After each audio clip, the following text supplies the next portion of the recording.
Welcome back, everyone.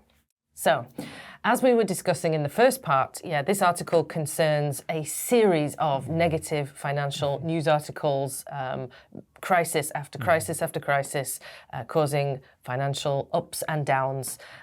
It seems we cannot catch a break lately over the last few years, and this has been having a knock-on effect on particularly younger people, Gen Z, as they're often called, that they're beginning to get so tired of the negative news, they're almost giving up. They don't want to stash away money for the future because they feel like they can't bank on that money being there for them in the future. So they wonderfully termed revenge spending. I guess to my generation, we might have called it YOLO. The idea that there's no point in planning for your future financially.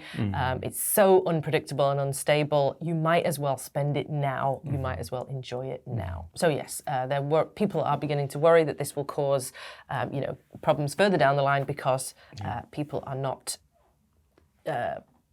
planning their finances as carefully as they should be. Absolutely. And I do want to remind everyone, Gen Z is not 18. They are 25, 26. Yeah, we're not talking teenagers. Yeah, these people are in the workforce. I said it the first time, workforce for, 6 years. Around 4 to 6 years now, so. They're not no spring chickens. And in the article, it only really mentions the negative financial news, but I think there's been so much other negative news as well about the future of the environment, that we are in a hopeless spiral of global warming now. There's been the lockdowns over the last few years that have kept people trapped and away from each other. I think it's not just the financial news. I think it's all of these things put together that have given the young generation the let's just have fun right now because the future may not even exist. In your country, what have been the biggest economic problems that people have faced through the last 2 years? I would say probably the biggest economic trouble they're facing now is rising prices of the life necessities. Of course, fuel prices go up, but that's been an age-old problem in America. Fuel prices everywhere. However, food going up by 20%, 50%, sometimes even 100%. It's like, what is happening? We can't even afford to eat now. $100 worth of groceries back in 2018 versus 2022 is wildly different.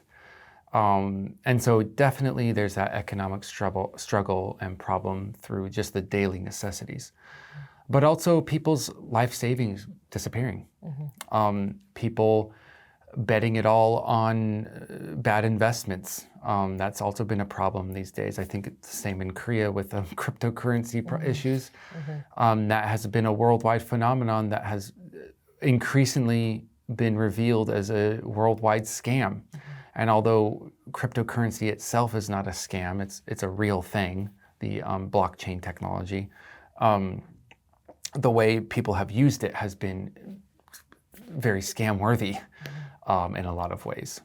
Yeah, I would say similar in the UK, but fuel price is a much more pressing issue. For us, again, we're an island, we don't have that much of our own natural resources, so 80% rise. When I was visiting my home recently, it was all anyone could talk about was, are we going to dare to turn the heating on this winter? We're sitting there in 3 jumpers because no one can stand to watch the fuel bill tick up so fast. Food prices have also risen, but fuel prices are the hot topic. All the memes that I saw from England were about older men, or just men in general, talking about their mortgages. But I guess it's gone from mortgages to fuel prices now. I guess, yeah. Although, rising, because of inflation, causes rising mortgage prices. And all these things affect one another, and so... Have you seen any financial trends, though, that have been in response to this pandemic? I want to say something positive. So yes, one of them I noticed is because a lot of spending was moved online during the pandemic, and that has continued even post-pandemic, it has encouraged a lot of small business owners. Like, I was reading a great article about boutique gin manufacturers in the UK have seen something like an 800% rise in sales since the pandemic.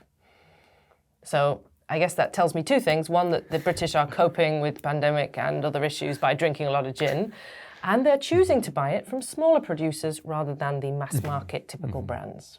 So maybe good for small business owners.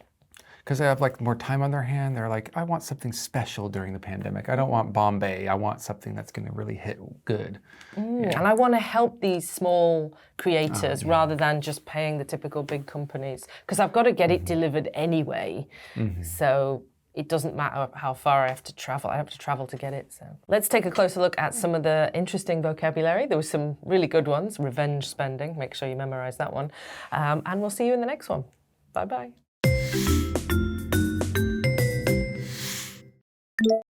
Spook. Spook. Wipe out. Wipe out. Take a toll.